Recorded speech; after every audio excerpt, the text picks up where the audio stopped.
Deadly Tarantula Girl coming to you from Green Valley, Arizona. Those of you who've been following me on social media know that I've been here all week with one member of my crew and one of my good friends and mentors, Bill King. So this guy's a pretty big deal in my opinion. He's pretty humble, but he was one of my tarantula mentors back in the 1990s. Long time ago. It doesn't seem like that long ago, but we were doing the math and it's been a little while. So anyway, yeah, Bill and I have been playing with bugs together for quite a while, and Long time ago. yeah. So tell us just a little bit about kind of how you got started in the invert world and stuff Oh like my that. goodness. Ooh, wow. The invert world, that includes tarantulas and other insects, I guess. So that would be back to back in the early 60s when I was a child.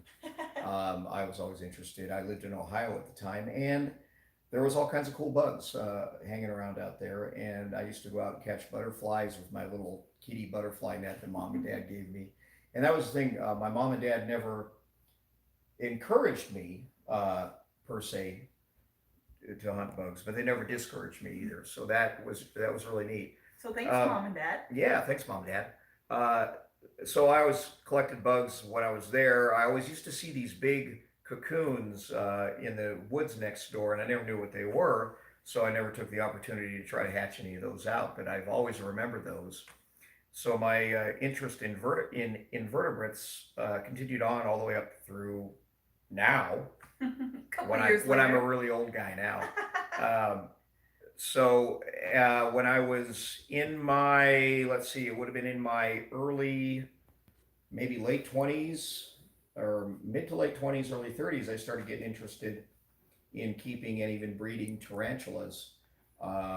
So I pursued that, and I got to be, in my humble opinion, pretty good at Very it. good. Which I don't remember exactly when we first met. It was when, after I'd been in the hobby for a while, Mm-hmm. um,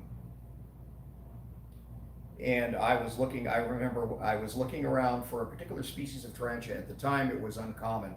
It was a Salmopius erminia tarantula, and I came into the pet store to see if anybody, at the time I lived in Montana, and of course nobody around there knew anything about tarantulas. I was probably the only guy around, it seemed like it. I came into the pet store and asked, assuming that nobody would know what they were, if if you guys had any Salmopius erminia, because I was looking for, I think, a male. Might have been a female, I don't even remember. But at the time, I think I had a female. I was looking for a male, and I assumed that nobody would know. They would just, I would be told the same thing that almost everybody else told me. No, no, no. But lo and behold, I asked, and it's like, oh yeah, we've got, it was like, holy crap, somebody actually knows what I'm talking about. So I was from that, speaking your language. yeah, exactly. And from that point on, I found out. Of course, I lived in Montana, in Helena at the time, and you were over in, I think it was Laurel or close to Billings, Billings, Montana. Laurel is where you were, as I recall. So that it was at that point that I knew then who you were, and we got to communicating and struck up that relationship. I don't think there was an Armenia at the store at the time, so I was not able to get uh, the breeding going up with that species at that time. But um, that's when you and I first met, and at that time I was starting to get more into the breeding than I was doing, and I was able to, over the years, breed a number of different kinds of tarantulas. Back in the day, I had, which in this day and age, I guess, isn't really all that many for a lot of the tarantula breeders, but I had, at one time, I had close to 1,000 tarantulas of many different species. Of course, I kept the ones that were most pleasing to me, like the now Carabina versicolor. At the time, they were Avicularia versicolor. Some of the ones that weren't as well known or as easily found in the hobby. Like I had back in the early 1980s, I actually had a Poecilotheria regalis that was supposedly what the guys told me that I ordered it from. I ordered it from a place in England. They told me that as far as they knew, I was the first person in the United States to actually have a Poecilotheria regalis, at least an adult female.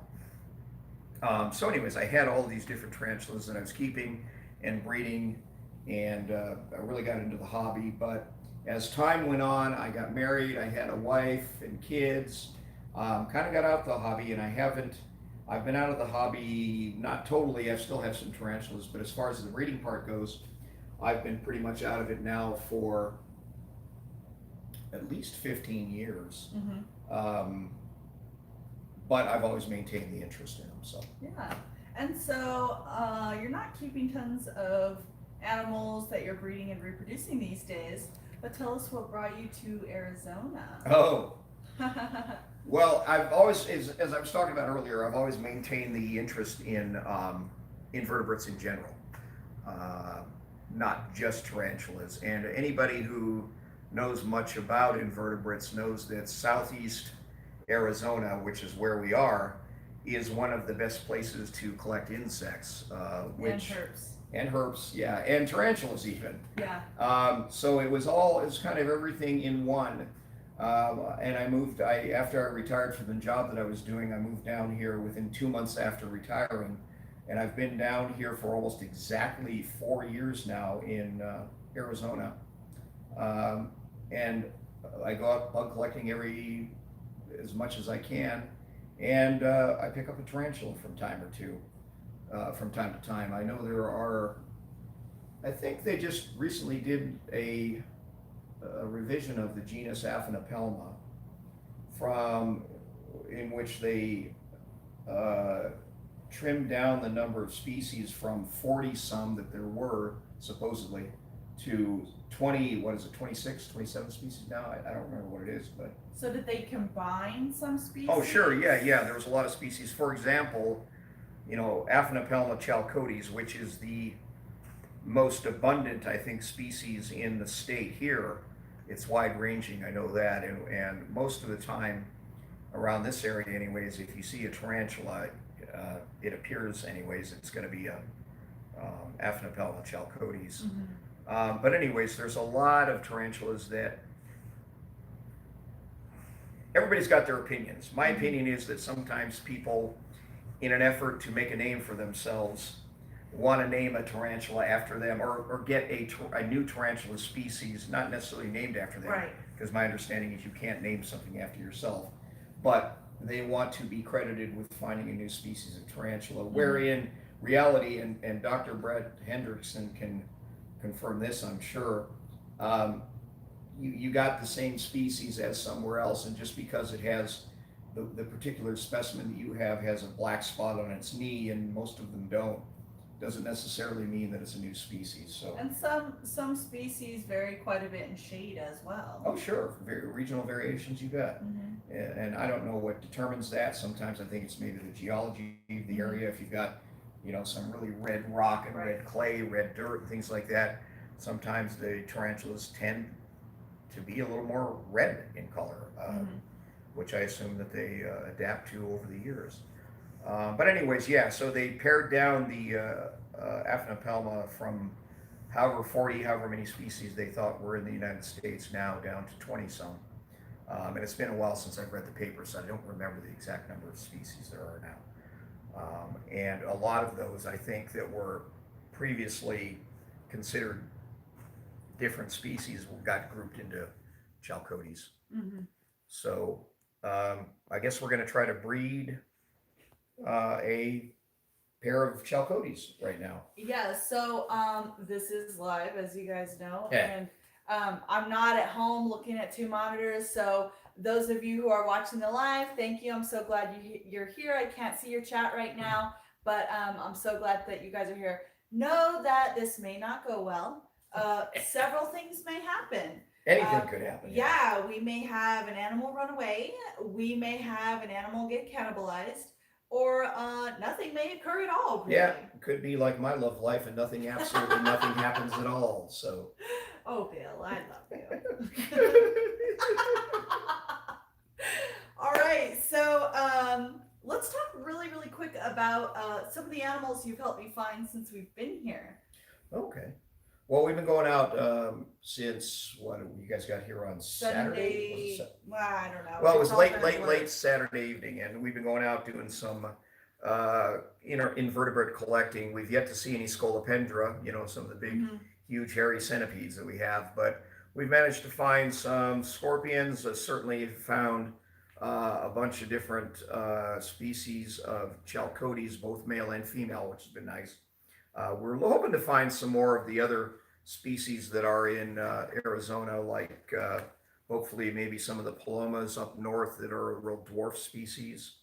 Um, and there's a whole bunch. We're right next to Madera Canyon here, and I know there's an Aphonopelma species that is found primarily in Madera Canyon that it's named after. So we're hoping to find other tarantulas. Well, those beetles that Marita was just showing there are called Plusiotis, or they used to be called Plusiotis. They're called Chrysina gloriosa beetles, and those are one of three different species that are found in the state of Arizona. One is gloriosa, the other species is Bayeri, which is a large lemon, more of a lime green species with purple eggs. And then there's a smaller species that occurs in higher elevations called Chrysina leconti. We've also found all kinds of other moths because we've been going out night lighting. What else have we found? Lots of beetles, different kinds of beetles. Many beetles. You should show that one yeah, beetle I with have the three to. horns. So tell them about it while I dig it out. There is one large beetle. There's one kind of famous large beetle that is found in other states other than Arizona. It hasn't started coming out yet here in Arizona. They don't normally start coming out until August, usually August, and that's called a Dynastes granti beetle. It's a big rhinoceros beetle. But there are other beetles here that are also very impressive and large, one of which we found last night when we were night lighting. This is oh darn it, I think it's called that one. This beetle is called a Palo Verde root borer beetle. It's actually a prionid beetle. It's not a longhorn or cerambycid beetle that it seems like it should be classified as for whatever reason. But that's a very common beetle. Now, these beetles are also common in the wild, but what we've found over the years is that the females seem to come in by the hundreds. The males, not so much. The males seem to be very uncommon. We were able to catch one male last night. See if I can find I don't know if it's in there, but it's pretty impressive because it's got three big old horns on its. I think might be him. Yep. Did you find him? I think so. He's big and bad, and he's got three big old horns on his head that are pretty impressive. I don't know how well you can see that, but they tend to be pretty big. I'd say that's a pretty good size one, but they get to be bigger than that too. The biggest beetle we have, if you're looking at bulk, would be the Dynastes granti. There's some really huge Dynastes granti, but we can't show you any of those because they haven't started coming out yet, unfortunately. You guys are going to have to come back in August so we can get some of those. But anyway, so that's what we've been doing, catching some moths and some beetles and tarantulas and pretty much anything we can find that is of interest while you guys are here. But for now, we're going to try to breed these chalcodes. Again, maybe it'll work, maybe it won't, but we'll give it a try. She may not even be receptive. She's down in her burrow right now. So this female was a. Female's a wild caught, yes. How long has she been in your care? I've had her for about 2 years. Okay, and then this male is one that we just captured last night. Yeah, I just picked up the male last night, so he should be fresh. She should be willing. So between ready, willing, and able, we're hoping that something will. Now, do you want to do it or do you want me to do it? Go Let's ahead. Go ahead, Deadly Tarantula Girl. Take care of it. Alrighty. I'm not getting anywhere near that big ugly thing. So, obviously, there's her burrow. Just going to kind of gently. Okay. He should be able to realize pretty quickly that she's in there. Ooh, Now, whether or not they're out. going to be, they're going to come out. They should come out. She might come flying out of there. Yeah, they should come out to do the dirty because they, Whoa, trying whoa, to do whoa, it whoa, down whoa. there. Yeah, he knows she's in there now. So yeah, his body language that he's showing right now, that's courting behavior. And so he's definitely discovered. So he's knocking at the door and saying, "Hey, baby. Good way to put Hey, it. baby. Come Hello? on out. I'm here for our date. I brought flowers." And he's hoping that, she's going to come out. So that front leg tapping, the tapping with his pedipalps, and the trembling he's doing with his other legs. She has a little silk web there on the entrance of her burrow. So he's sending vibrations down to her through, that web.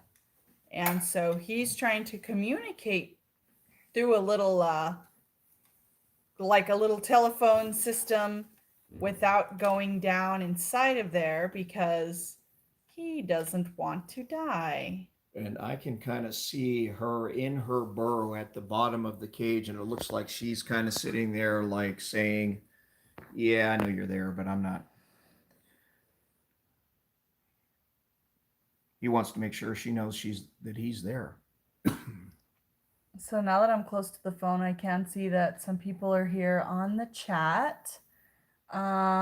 Looks like Doug is here, Kaylin, the Meme King, and a couple other people kind of saying hi. Look like somebody was here from, let's see, somebody else just jumped on. I'm glad you guys are here. So right now we've got 23 people watching, so that's pretty awesome. And I'm hoping that you guys get to see something really wonderful and not really terrible. Insect or arachnid porn. DEA Exotics and Alien Inc. just jumped on. Says he's a big fan, or she maybe. Thank you so much. Thank you guys. Complimenting the channel. All right, he's getting a little more bold here since she's not coming out. And he's venturing down. And she may not come out at all. And yeah, we just don't know what's going to happen. I'm just thinking what we could do maybe is, this is live. I understand that, but just kind of keep an eye on it. Maybe not stay live, but keep an eye on it. And if they decide they want to start hooking up, going live again later. We could. Yeah. Or we can just keep chatting it up and see what happens. Yeah. So tell me about your favorite thing about living here, and would you recommend reptile and invertebrate fans to move to this area? My favorite thing about living here, there's two favorite things about living here. Number one is the bugs, of course. Yes. Which obviously isn't everybody's cup of tea, Mm-hmm. but it always has been mine.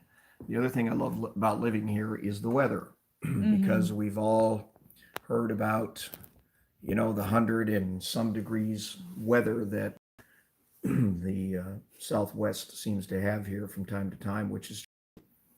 But I'll tell you what, it's a lot easier going through a winter where the temperature might get down in the 30s a day or two, but generally stays in the 50s to 60s during the winter, than it is up in Montana where he came from, where the 50s and 60s in the winter time are actually 50 and 60 degrees below zero. So that's one of the reasons that or the two biggest reasons that I like living down here. And it was weird because when I first moved here, I figured that I might be here for about a year or so and start missing all my friends and family up in Montana and do what a lot of people seem to do, and turn around and move back up there eventually. But again, I've been down here for just over 4 years now, and I have no intention of moving back up there. I absolutely love it down here. I feel like I'm now in my element, and I can't recommend living in Arizona highly enough, except for the fact that the the sales tax was hard to get rid of, or hard to get used to, because we didn't have any sales tax up in Montana. Mm. But as Oh, far as the invertebrates, and the collecting, and the even the reptiles, which I'm not so much into, I know you guys are. Um, yeah, I don't know if there's a place, maybe Florida. I don't know. You guys are in New Mexico, but gosh, it's tough to beat. It's just tough to mm. beat here with all of the beautiful, beautiful nature that we've got here. And when I say nature, I mean mostly, the animals. But Oh, you guys have some amazing geography. I I know it. mean, I know it. I just have been just struck by the beauty. So we've been to places like Madera Canyon, Box Canyon, And Texas Canyon. There are apparently a lot of canyons around here, yeah, and a lot of areas that aren't canyons that are named canyons. yeah, that was one of the things we were talking about yesterday. We went to Texas Canyon, which is Yeah. up on top of the mountain. Right. Yes. Actually, it's actually a rest area that's up on top of kind of a little pass that goes through there. There is a Texas Canyon, but they call the rest area the Texas Canyon Rest Area, and it's not really in a canyon. That's funny. It's really beautiful though. Oh, Yeah. we went and saw the thing. We went to see the thing that's right. Yes. It's right off of Johnson Road, about a mile east of the Texas Canyon Rest Area. So It's funny. Yeah. So I'm very happy because we got to do some. I did a little rock climbing, and we went and saw the original set to 310 to Yuma. That was okay. Looks like he kind of backed out suddenly, which I'm assuming means that she sort of lunged toward him, which is good because that would indicate that she is interacting with him and he's still alive. So, not too aggressively. yeah, I can see in the bottom of the burrow there, Yeah. and she's making a little bit of movements there. So All he's right. And he's doing his sexy dance. So, that's really neat. So you've met some really cool people out I here. have.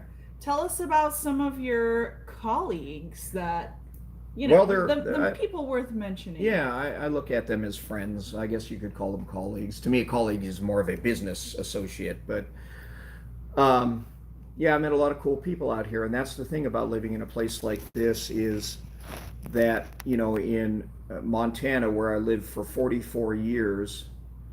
Uh-oh, looks like he might be deciding that she's not worth it after all. Retreat. Okay. So I don't know what's going on here. He might be trying to see if she's going to follow him out. So what we can do right now, since that wasn't so successful, is we can just try another female. Let's try another one. Yeah. So I think that's just going to let him camp out here. And we're going to see if we can find him another lady friend, since he seems like he's in an amorous mood.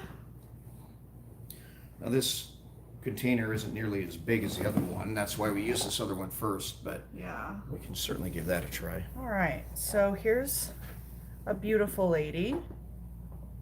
And I don't have my normal tools with me. I'm just going to grab this pen just in case I need to. Whoa. Okay, and again, anything could happen. She could decide that he looks like a tasty treat. Yeah.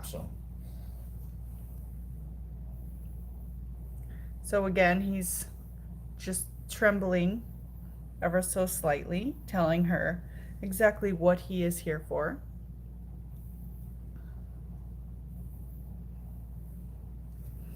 And she's not responding aggressively or romantically, so that's kind of good start. I think this is the word, or the point where the word "yet" comes in.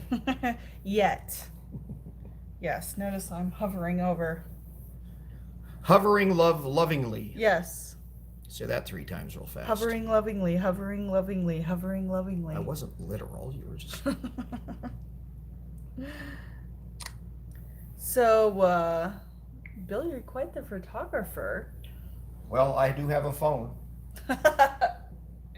I too like to take pictures. I'm just not that great. If you ever want to see my photography, check out my social media page and you'll be inundated with mediocre pictures of things that I love. Mediocre media? Yeah. Well, come on now. Somebody do something. I'm going to tickle her leg here and see if I can get her to turn around. Come on, baby. Now, the thing about this is, the fact that we're doing this as a live video, of course, we want this to happen more quickly than it might normally in the wild, of course. So that's why we're kind of trying to hurry it up a little bit. Yes, so when you ever watch one of my breeding videos, know that we've often sat there for hours. 4 hours? Yes, sometimes 5. And it takes some time. Sometimes it's fast. Usually, though, it takes forever. So, what are your favorite, some of your favorite haunts around here to go find your favorite things if people are passing through and looking like for some critters? Yeah, it's like you were saying earlier. There's all kinds of canyons. It seems like around here. There's canyons and gulches and things. There's California Gulch. Pina Blanca Canyon. Harshaw is the name of a little ghost town outside of Patagonia that a lot of people like to go to. Of course, there's Madera Canyon, Box Canyon. There's Cottonwood Canyon way down south by Douglas. There's lots and lots of places, and there's places that, depending on what you want, you kind of have to go to specific areas if you want a specific type of a creature to either collect, as long as it's legal, or photograph. Mm-hmm. Whoa, whoa, whoa, whoa, whoa, whoa, whoa. He knows she's there now. Yeah. Okay, I'm a little worried. Okay. He's just gonna go for it. She doesn't seem all that interested either. She's clamming up a little here. He's being quite forward. He's being quite aggressive. Oh my, that's not the area you need to be. Oh, he knows what to do. He's just waiting for her to decide to do something here. Here she goes. Okay, so obviously, if you don't know what's up, fangs always make me nervous. To me, it looks like it's going as it should go. It is. As far as the breeding goes. So. Okay. All right. What you want to see is 2 tarantulas, front leg to front leg, her rearing submissively while she bares her fangs. He's going to take his front legs and pin up her front legs / fangs. And she has a little slit on her belly called an epigastric fold. His 2 front short legs, which are really not legs, they're actually pedipalps. I don't know if that helps. Probably not. Okay, go ahead. I'm sorry. Helping? I was trying to light it up with my flashlight here a little bit to see if it maybe helped a little. I think that was helping. To show the... So she has a slit on her belly called an epigastric fold. He has already laid down a web, deposited sperm on it, and then sucked it up into his pedipalpal bulbs, so they are, quote, charged. So what he does is he, with a boxing-like motion, kind of squirting those into her epigastric fold repeatedly until he feels like they are no longer charged. And then when he's done with that, he'll usually run away in a frightened state. And sometimes they'll kind of come together and lock back up again another time or two. And sometimes they just run away. What we've noticed over the years is there are certain species of tarantula that where the females seem more likely to make a meal out of the female or the male after breeding. With the chalcodes here, that doesn't seem to be the case for the most part. The males generally, almost always, are able to escape to perhaps find another female. Mm-hmm. So she probably won't go after him after they're done. So this is an interesting little tip. If you have a harem of females and 1 male, they can, partner or pair with multiple females. However, once their pedipalpal bulbs have lost their charge, they need time to recharge their pedipalpal bulbs. Yep. And so it's never good to pass a male around immediately unless you don't see a pairing. Like, for example, we introduced this male to a female. We know for sure that they did not copulate. We introduced him to another female, and voila, they're breeding. So his pedipalpal bulbs have lost their charge.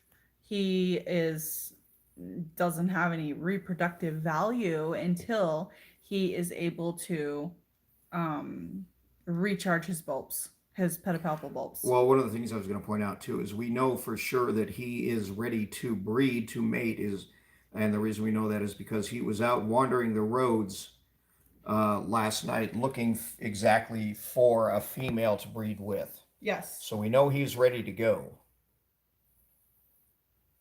You don't have to do that. He'll be fine. Oh, careful. Off he goes. And so there we go. That was a successful tarantula breeding. It was probably pretty smart to start with a less aggressive New World species. I'm going to move her little tarsi out of the way there. All right, sweetheart. That was nice. Good job. So I always label so like I'll label the date with the female, and I'll say I do breeding loans a lot of times. So if one of the partners or both in some unusual circumstances, which happened just for example with some Dolichothele diamantinensis that I recently got from Roberta Merritt. I'll say that 3 times. Yeah, Dolichothele diamantinensis, Dolichothele diamantinensis, Dolichothele diamantinensis. Am I good or what? You are bad. Ooh. So anyway, yeah, a little shout out to Roberta for that because she names her tarantulas. So the male was Nightcrawler and the female was Mystique. And it was really cool because she just sent those to me like, it feels like within 2 weeks, but I've been here almost a week. So maybe 3 weeks ago or something. We fed them, we watered them, we rehoused them. A couple days later, we paired them. And by last week, she already had an egg sac. Wow. And she was like, was that fast? I said, yes, that was super duper fast. Unfortunately, sometimes people send me a male and we don't get reproduction for 2 years sometimes. And there's also a lot of talk about once a mature male, he's going to die right away. With a lot of species, they actually have a pretty significant lifespan after. You actually have an interesting story that you had. Yeah, I don't remember the species that it was, but I had an adult male South American tarantula, I think it was. I don't remember the species, but it had matured out. It had its palpal bulbs. It was ready to breed. But the problem was I didn't have a female to breed it with. And so I decided just to keep it, give it a good long life for as long as I did. Now this was back before a lot of other people were doing it, right. So it wasn't as easy to find some of these other spees. Pre-internet too. Yeah, pre-internet, yeah. So I kept him, and it's the first only time I've ever seen it. He actually, even after he was an adult male with his bulbs and everything, he actually molted again, and that apparently is not unheard of. But it certainly is uncommon. So I was able to keep him alive for him to actually molt another time after he was already an adult, full adult male. He died shortly after he molted. Again, yeah. His ultimate. His ultimate molt. His post-ultimate molt. His post-ultimate molt. Yeah. But that was really kind of interesting because I never would have expected that would have been able to happen. But. Wow. So. Also, another thing is you cannot necessarily tell when a female tarantula matures, except kind of estimation by size or age or a combination. The males actually, once they go into their penultimate and then their ultimate molt, they appear differently. They have their pedipalpal bulbs, which you could see, and then you're like, okay, he's ready. That was his last one. He's ready to breed. The girls, you're not sure, but the fact that he had a post-ultimate molt, that just goes to show that sometimes uncommon things happen. Yeah. And it's funny because the more time that you spend with these animals, observing them and learning about them, it's really interesting because... Just when you think you've seen everything, you ain't seen nothing yet. Exactly. And there's always more to learn.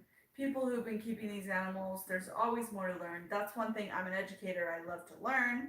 And really, by spending time with these animals, and obviously, I keep lots of different types of animals, it's really incredible what you can learn about science and nature and ecology and just everything. It's really, I mean, it just keeps your mind stimulated and it's awesome.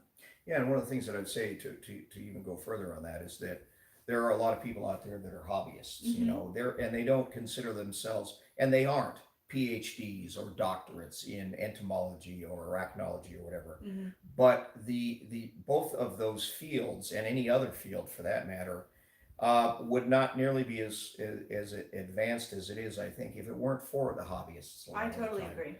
There are things that do and can be learned just because the hobbyists are the ones that find these things out, Oh, you yeah. know. So, shout out to all the hobbyists Yeah. out there. Definitely. Keep up the good work. All right. Well, you guys are awesome. As I said, I don't have my double monitor right now, so I can't see who else here, but I love you guys. You all are fantastic. I want to thank Bill. He was very hesitant to do this. So I have to say that I've got a beautiful male specimen here that yeah, he's just a lone ranger. So if you're in the Green Valley area and you like bugs, give this video a comment. Yeah, I know this really handsome guy who Oh, stop. who was not afraid to wear pink. This isn't pink. This is fuchsia. Fuchsia. I'm not afraid to wear fuchsia. All right. I hope you guys enjoyed this one, and we'll see you soon.